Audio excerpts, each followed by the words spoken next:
out of bed, no drugs make me bad. I can't get out of bed, yeah, drugs are bad. I can't get out of bed.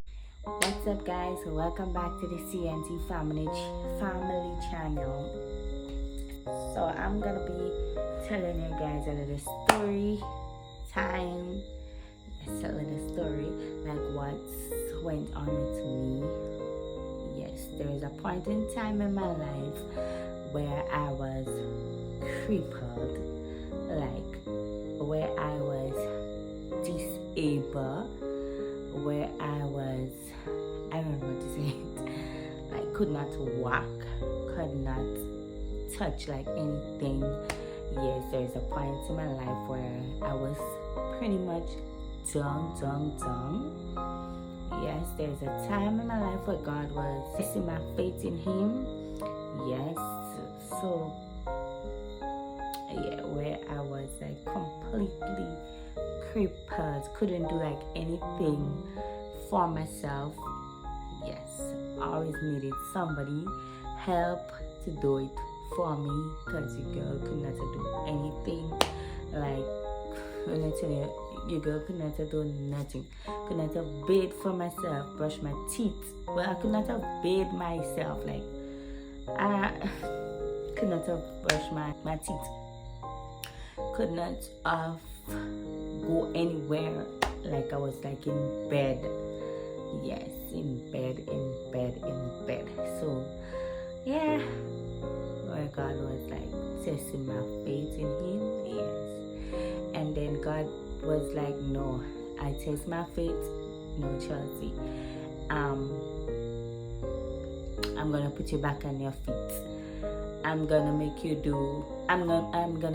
that person you was before. Yeah, so let's get into the video. Guys, I don't know, probably I might be a little emotional because what I went through was a lot, and that's what I'm saying here. Everything that I'm saying here is real life, is the truth.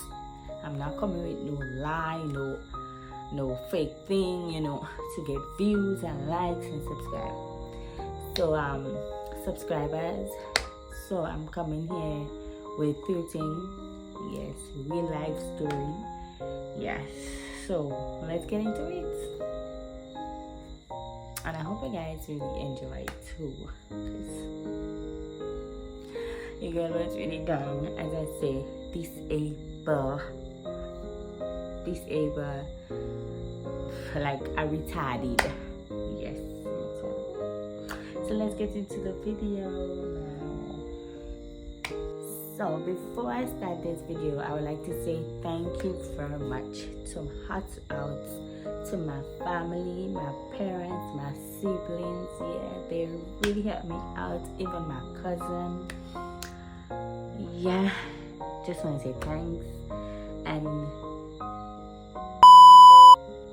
want to say how much I really appreciate you guys and love you guys so much.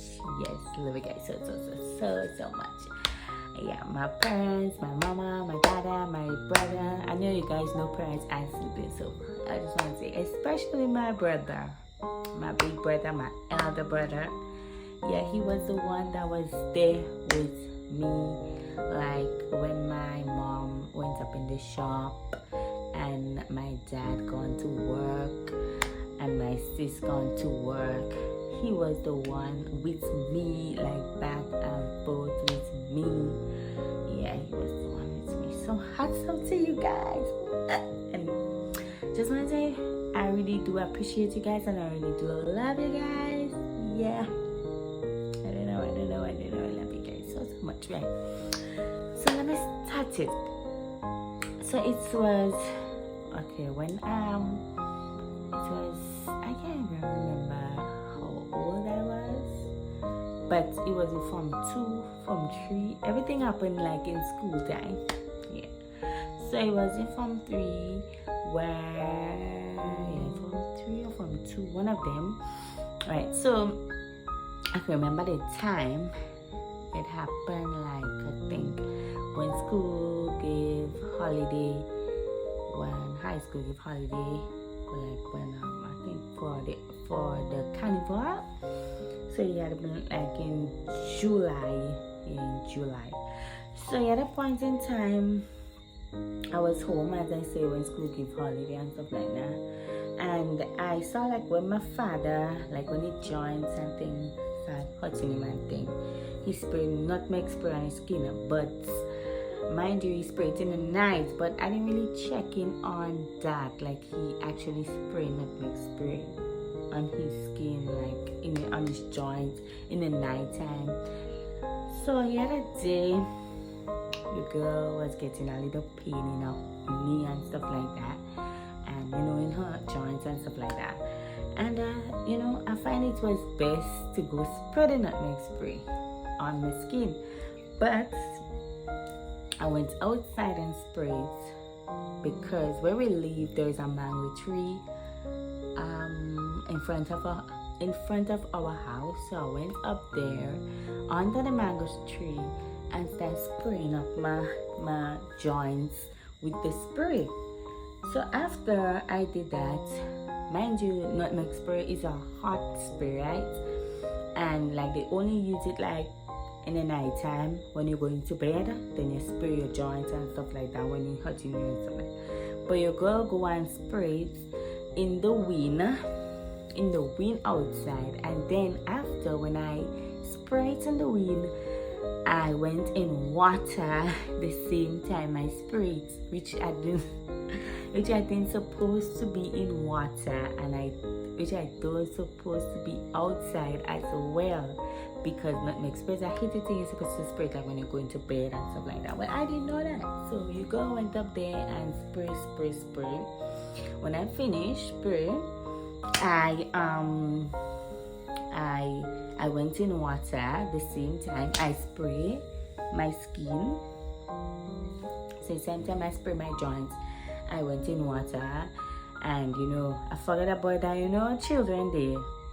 I could say children because I was an adult, so I was like in Form 2, Form 3 there. Yeah. So I sprayed on my skin, and as I said, I went in water. And then after I came out in the water, I went and raised the neighbor child. So the next thing I realized I was getting like serious joint pain, like really serious joint pain and stuff like that. I keep walking, I was still walking while I was like getting the pain and stuff like that.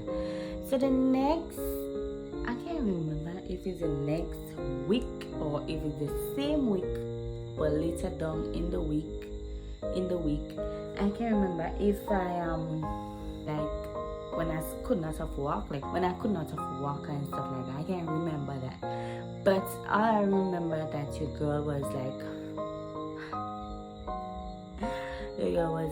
dung, like I just come like dung.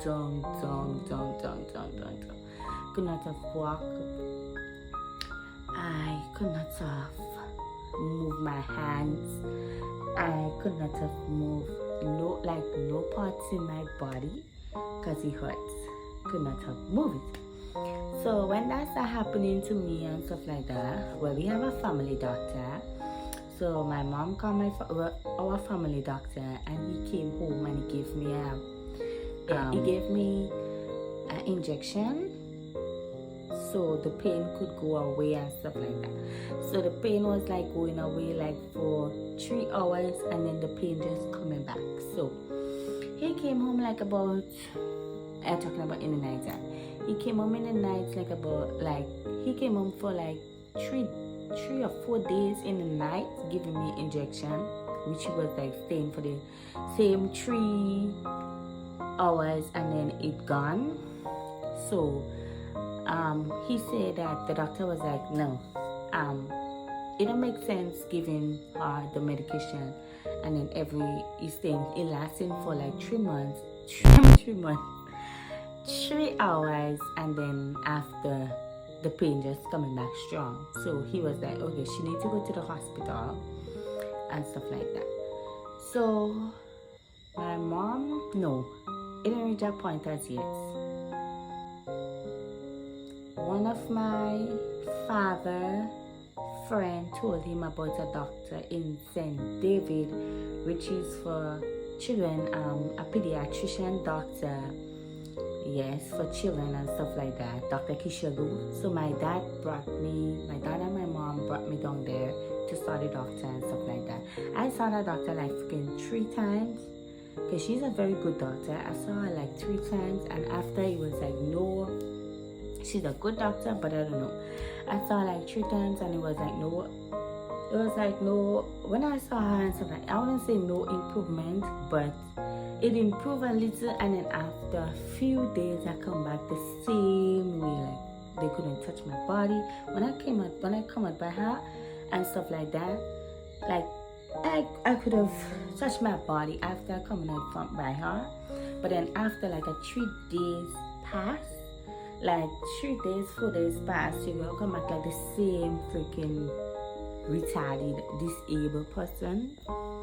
So then my mom was like, no, that ain't right, you understand? So she ended up calling the family doctor again, and the family doctor told us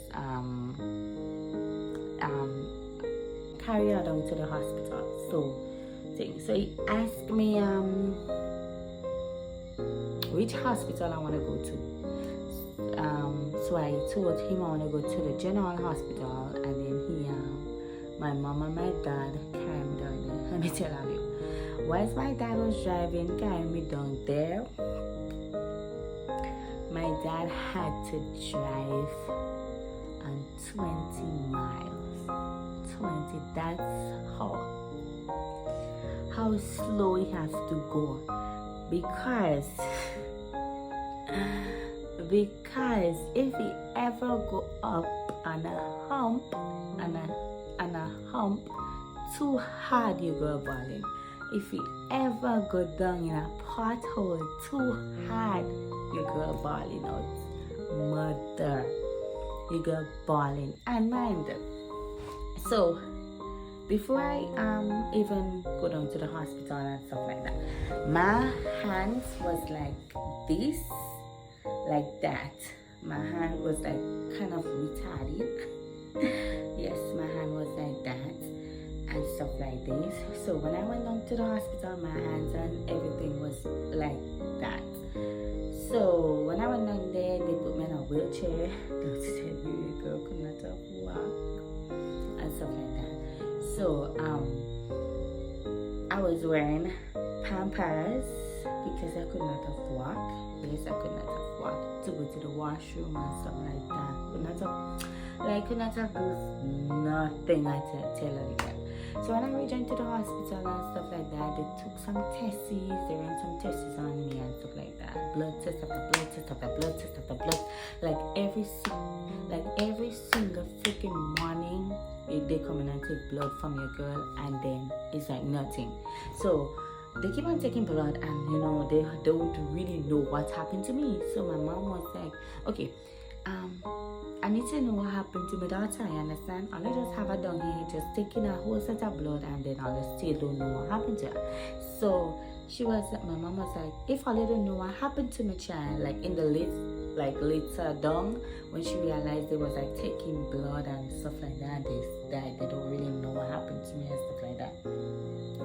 So she was like, if Ollie don't know what happened to my daughter, let me fly my daughter out the country, you understand? Because it's like Ollie taking tests every single morning, Ollie testing the blood, every single thing, and then it's like nothing.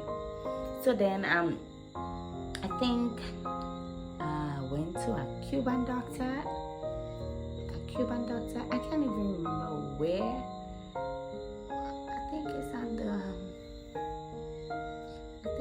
it's on the Carnage. I can't even remember. It's St. George's. Yeah, the mom took me to the Cuban doctor. I don't remember if she took me out or if I was discharged or whatever the case may be. And I went to the Cuban doctor and stuff like that. And then he run some stuff on me, like he told me to take off my clothes, and he started giving me a little pong up in my joints, and all the way, tinging up my legs, like ponging up my legs and stuff, because I could not walk, nothing like that. So to tell him like, be like, way hurting me and stuff like that. I think that I can't even remember if I was discharged from the hospital already. I can't even remember. But when I was in the hospital, like the story is so tied up because I can't even remember. But I remember I went by the Cuban doctor. But I can't even remember if I was discharged from the hospital already or whatever the case may be. I think I was discharged already or something like that. Yeah. Right, so there was a point like when I want to go use the washroom, I have to call my brother to go with me, like to actually raise me to go use the washroom.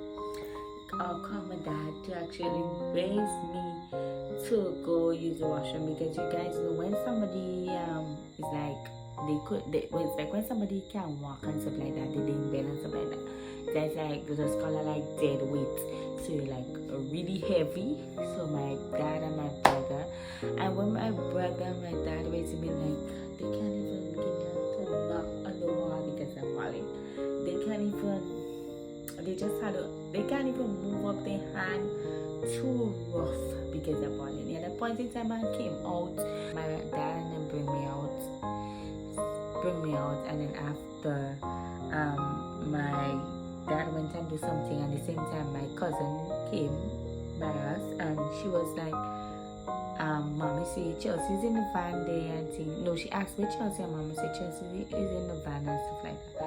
And she came and she raised me and stuff like that, and she tried raising me and she fell with me, and that was like the worst because I ball like mother, I ball.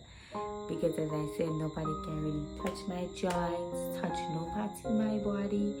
When I tell you no part, like no part in my body at all.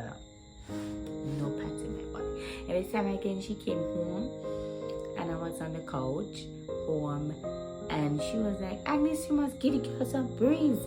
And then she tried to come and raise me. Come and raise me again, and she to bring me out in the veranda, and then she ended up falling again with me.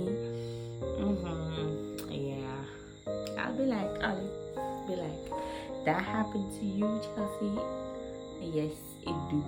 Yes, it do. Like, and I just want to say thank God for making me come back on my feet again. Like, actually on my feet again. Like, I always thank him for that. I always praise him for that, because it's like, it was not easy for me at all. It was not easy at all for me. It was a hard thing, and really, really hard. And I was like, I stayed in the hospital for, the hospital I was like badly off. I stayed in the hospital like almost 4 months. And then I missed school I missed school because I was in the hospital for 4 months. I missed a lot of, like, I think in July, August there's be carnival, September is back to school, October, so that is 4 months. So I went back to school, I think in December, and when I went back to school, I think they told me something wrong with me down in the hospital, and then I went back to school, and then I could not take part in no sports, take part in nothing, like nothing concerning sports. I can't take part in it and stuff like that. So yeah, and I'm so happy. I want to say thank you, Lord, for bringing me back on my feet, like really back on my feet. And I just want to say thanks to my parents, because they took me to so much of doctors. So much of doctors, spend so much of money. I just want to say thank you guys so much. Yeah, so it was a sad moment for me. I was going through a lot. like really sad moments. I used to get like nightmare when I was sleeping, like a nightmare, like people coming and kill me, this kind of thing, and then I used to get that, you know, that kind of thinking, that kind of thing in my sleep. Yeah, it was really tough for me. It was like really hard for me. And then when I went back to school, them children, I was like, Chelsea, get mom. Chelsea, get rest, but because I lost a lot of weight, the girl coming like to I don't know, like really small. Yeah, I lost a lot of weight, so they was like, Chelsea, get small. And it was like, Chelsea, what's wrong with you? You know, because the girl was dumb. It's a sad story, but I make it by the grace of God, and by God by my side, I do make it. God be like, Chelsea, that's not the way it's supposed to be. And I want to say thank you for making me come back to my feet. Like, how could you say, like, I don't know how some people just be like, there isn't a God. Like, these people are crazy. These people are like mad. They sick. They crazy. You know? So I think like God wanted to see if I had faith in him, but I really did. Since I was a teenager, I had faith in him. Because when you're there from 2-3 years a teenager, I really had faith in him, and I really had trust in him that I would have get back better. Yes, and I do believe there's a God above. I do believe that. Yes. So, and I think for some people, the people that are thinking like there isn't a God, I think you guys should come into reality now and realize that there's a God based on people's lifestyles, life story they've been telling on YouTube or whatever or wherever they've been telling it. Like, you guys should come and, you know, there is a God. So yeah, so thanks for watching my video. Hope you guys enjoyed, and hit that subscribe button, like, comment, and share my video, and turn on your guys post notifications so you guys can be updated when I'm posting, and stay updated.